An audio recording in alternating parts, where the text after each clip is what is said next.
Ibahin nyo ang isang kapitan ng barangay sa Camarines Sur ang ipinamumudmod ekta-ektaryang lupa. Mahigit isang buwan pa bago magpasko, pero ang mga taga-barangay Camagong sa Tinambak, Camarines Sur makatatanggap na raw ng maagang aginaldo.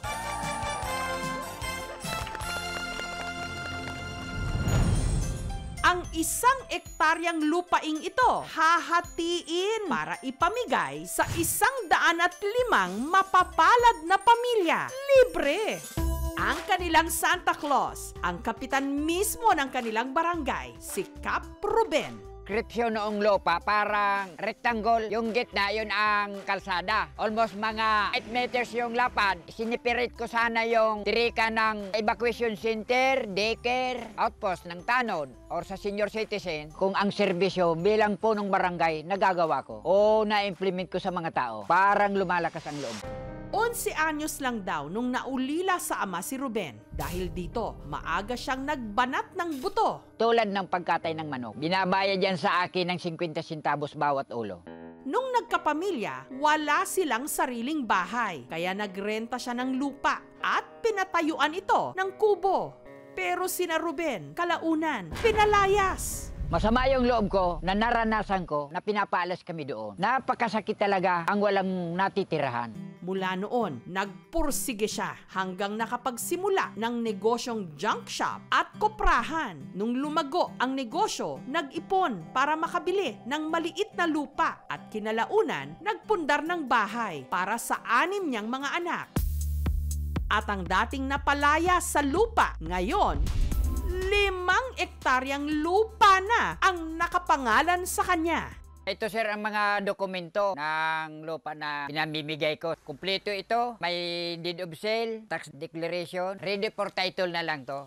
Kaya ang 1 ektaryang lupang nabili niya nito lang 2021 sa halagang 1.5 million pesos, ipamimigay niya para paghahati-hatian sa 105 pamilya. Kada pamilya makatatanggap ng 100 square meters. Naranasan ko kasi yung dalawa na napaalis ako sa lupa. Ang inspirasyon ko, tao rin. Si Noni, umaasang makatatanggap ng paayuda. Pinaalis nga po kami doon sa dati namin pinagtitira kasi hindi naman po yung pag-aari ng pamilya po ng napangasawa ko. Si Noni kasi at ang 5 niyang mga anak nakikituloy lang sa sala ng kanyang kapatid. Tabi-tabi lang po, tapos sila ate po dyan sa taas. Minsan po nagrereklamo sila, kasi sabi ko naman sa kanila, huwag na kayo magreklamo, kasi nakikisilong nga lang tayo dito. Ano lang po ito, kahoy. Pag umuulan po, naupo na lang po kami kasi tumuturo nga po ang bubong noon. Nangangalakal sila ng basura, kaya malaking bagay kung mapalad siyang makatatanggap ng libreng lupa mula kay Cap Ruben. Kung sakali po na mabigyan kami ng kapitan ng lote, masaya po kami para po sa pamilya ko dahil po malaking tulong na po yan sa amin. Ang barong-barong naman ng pamilya ni Teresita, ni walang dingding at ang kanilang higaan na palibutan lang ng pinagtagpi-tagping trapal. Mahirap talaga pag mayroon yung bagyo, yung bubong namin trapal lang. Lumilipad pa yung ma'am dahil walang tali. Pero wala raw silang magawa para mapaayos ito. Lalo't 100 to 300 pesos lang ang kinikita nilang mag-asawa sa pamamasura na pinagkakasya pa raw nila sa 4 nilang mga anak. Sa araw-araw, kulang pa sa pagkain. Tinitiis mo yung barong-barong namin dahil hindi mo pa kayang ipagawa. Kung ako matataan ng libreng lote, papatagdukan ko ng harong na kumpleto na kami sa sarong-harong na pamilya na konkreto. Ang teacher namang si Mario, para lang makapasok sa eskwela, 2 oras ang binabiyahe araw-araw. Mga 5:30 po, umaalis na po ako sa amin. Maulan man o maaraw, yun po talaga ang ginagawa ko kasi tawag po yun ng tungkulin. Kung makatatanggap daw siya ng lupa mula kay Ruben, mas magiging malapit na raw siya sa eskwelahan. Kaya ang mas mahaba niyang oras, mas maigugugol niya sa pagtuturo. magiging panatag po yung kalooban mo pag sarili mo yung tinitirhan mo.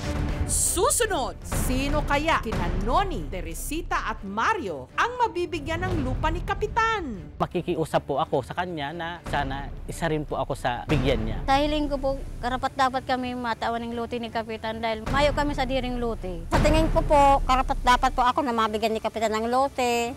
Ano nga rin ba ang kwalifikasyon para mabiyayaan ng libreng lupa? Ngayon, hawak ko na ang dokumento ng lupa. May libreng mapagkakalooban ng mga lupa. Ang mabibigyan.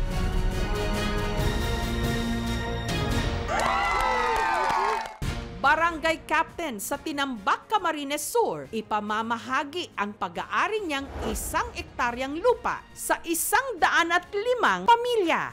Ang kriteria ko, yung talagang alam ko, wala silang talagang lupa. Nakikitira lang sa may lupa. Kaya nitong Biyernes, tinipon ni Cap Ruben ang kanyang mga kabarangay. Katulad ko rin kayo na walang matitirahan. Kaya ako magbibigay ng lote o lupa. Bigyan ng lupa yan! Sina Teresita, Noni at Mario, pigil hiningang nakaabang kung tatawagin ang kanilang pangalan. Hawak ko na ang listahan. Una kong tatawagin,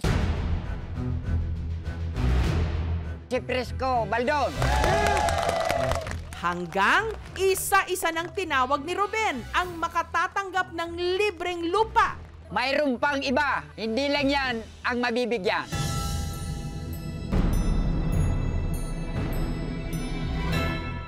Teresita Bartolome.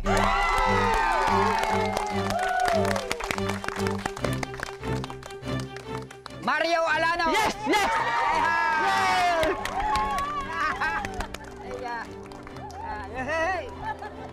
Noni Bartolome.